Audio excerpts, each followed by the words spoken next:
बोध गया से आप सभी को प्यार भरा नमस्कार। आज हमारे साथ कैलाश जी हैं धर्मशाला से, जो कि हिज होलीनेस दलाई लामा जी के हिंदी के ट्रांसलेटर हैं। मेरे पास उनके लिए कुछ सवाल है रिगार्डिंग बुद्धिज्म। तो आइए शुरुआत करते हैं और उनसे पूछते हैं। कैलाश जी, आपसे पहला सवाल ये रहेगा कि आपके लिए बौद्ध धर्म का क्या अर्थ है और क्या महत्व है? थैंक यू सभी लोगों को मेरे तरफ से भी नमो बुद्धाय नमस्कार। और राजेंद्र जी आपको भी नमस्कार। आपने मुझे इसमें बुलाया उसके लिए बहुत बहुत धन्यवाद। हाँ, मेरे लिए बौद्ध धर्म का अर्थ मैं एक बुद्धिस्ट होने के नाते पिछले कई वर्षों से अध्ययन करने का अवसर प्राप्त हुआ। परम पावन जी का अनुवाद करने का अवसर प्राप्त हुआ। तो उस दौरान मैंने यही पाया कि भगवान बुद्ध का जो धर्म दर्शन वो जीवन जीने की कला है। उस पर चल कर के हम अपने जीवन को और बेहतर बना सकते हैं और अच्छा बना सकते हैं। तो ये मेरे लिए व्यक्तिगत रूप से भगवान बुद्ध का दर्शन इस प्रकार से बौद्ध धर्म जो है एक जीवन जीने की कला के रूप में मैं देखता हूँ। जी, धन्यवाद। मेरा दूसरा सवाल यह है कि जो लोग बौद्ध धर्म में नए हैं, उनके लिए आपका क्या संदेश है?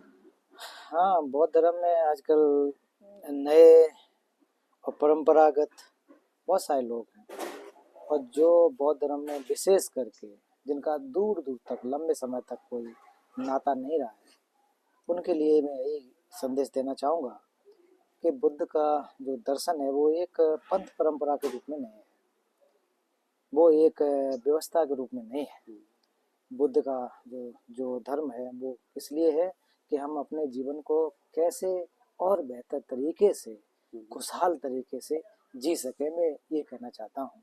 और भगवान बुद्ध के दर्शन को जो भी नए लोग अगर हैं वो ये समझेंगे कि अगर हमें बौद्ध धर्म जानना है तो उसके लिए बौद्ध बनना पड़ेगा, उस परंपरा में इंटर करना पड़ेगा तभी सीख सकते हैं। ऐसा नहीं है। भगवान बुद्ध का धर्म एक दवा के रूप में है, और अगर आपके पास कोई बीमारी है तो उस बीमारी को दूर करने के लिए दवा की आवश्यकता होती है। वैसे ही हम सभी के लिए, चाहे बौद्ध धर्म में नया हो, बौद्ध धर्म नहीं भी मानता हो, उस सब के अंदर दुख है। तो भगवान बुद्ध ने जो दुख को दूर करने के लिए सधर्म की व्याख्या की है, तो वो सब के लिए उत्तम है, सबके लिए मंगल है। तो वैसे जो नए हैं तो ऑफ कोर्स तो उनके लिए भी है, सबके लिए है। कुल मिलाकर के मैं यही कहना चाहता हूँ, इसमें सर्व कल्याण का हित है। आजकल के समय में करुणा का अभ्यास कैसे किया जा सकता है? बिल्कुल, आप शायद ऐसा कहना चाह रहे हैं कि आज के समय का अर्थ है कि आज दुनिया में इतने ज़्यादा उथल-पुथल है, शायद यही होगा। जी, बहुत सारे क्योंकि इस बिजी क्राइसिस हैं। बिजी बिजी वर्ल्ड में हाँ, लोगों के बहुत पास सारे इतना लोग समय व्यस्त नहीं होता हैं, है। इतना समय नहीं है। वैसे हुँ, लोग कह देते हैं इतना समय नहीं है। अनर्थ या फिर बेमतलब में समय को ज़्यादा बर्बाद करते हैं। समय तो वही है, पहले से भी उतना ही समय था। एक दिन में 24 घंटे होते थे, पहले भी होता था, अभी भी है। हुँ, बट हम लोगों ने अपने जीवनचर्या को बदल लिया है, हुँ, तो समय इस पे ध्यान नहीं दे रहे। हम लोग इंटरनल इनवर्ड न देख कर के बाहर देख रहे हैं। हुँ, तो करुणा मैत्री का जो एक महत्व है वो सभी के लिए एक समान है। वो वैसे ही है, मान लीजिए कि अगर आपको प्यास लगती है तो प्यास लग रही उस समय मैं बौद्ध हूँ तो मेरे लिए पानी का क्या महत्व है, तो अजीब क्वेश्चन है। तो ये वैसे ही है, अगर हमें प्यास लग रही तो पानी पीना है। उसी प्रकार से अगर हमारे अंदर द्वेष है, ये हमारे अंदर एंगर है, दूसरे प्रति हेटेड है, हुँ, और है ही है, अगर तो नहीं कह सकता, हम सब के लिए है हुँ, क्योंकि हम लोग सामान्य पुरुष हैं। जी, तो उसको दूर करने के लिए, ये जो बुराइयां उनको दूर करने के लिए लविंग काइंडनेस, करुणा, मैत्री, प्रेम, ये हमें परम आवश्यकता होती है। इसके बगैर हमारा जीवन जो है अधूरा जैसा होता है।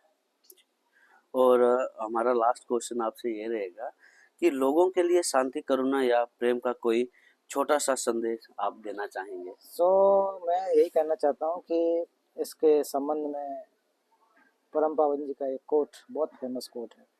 वो कहते हैं कि अगर आप दूसरों को सुखी रखना चाहते हो तब भी करुणा का अभ्यास कीजिए, लविंग काइंडनेस। अगर आप स्वयं खुश रहना चाहते हो तब भी करुणा का अभ्यास करना चाहिए। अर्थात दूसरे को सुखी रखना है, अपने को सुखी रखना है, तो करुणा का अभ्यास कीजिए। इससे बड़ा कोई अभ्यास नहीं है। तो करुणा का अभ्यास क्यों करें?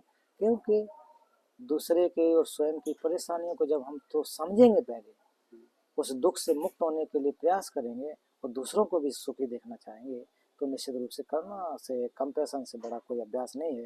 यही मैं संदेश देना चाहता हूँ, या फिर संदेश का अर्थ है ये मुझे सबसे ज़्यादा अपीलिंग लगता है कि वास्तव में सही बात है कि अगर दोनों तरफ से परस्पर, क्योंकि हम सभी एक दूसरे पर आश्रित हैं, एक दूसरे से जुड़े हैं, अगर आप खुश रहोगे तो मैं आपके साथ अच्छी बातचीत कर सकता हूँ।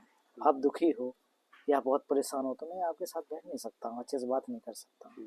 इसलिए चाहे आप हो चाहे मैं हूँ, उसके लिए आप कंपैशन का अभ्यास करें। तो कैलाश जी, आपका बहुत बहुत बहुत बहुत धन्यवाद। धन्यवाद। थैंक आपने यू, अपना थैंक यू, बहुमूल्य समय थैंक दिया यू सो और मच। अपना ज्ञान आपने हमारे साथ साझा किया, इसके लिए बहुत बहुत धन्यवाद। Thank you. NaMo बुद्धाय। NaMo बुद्धाय। Rajendra ji, thank you so much.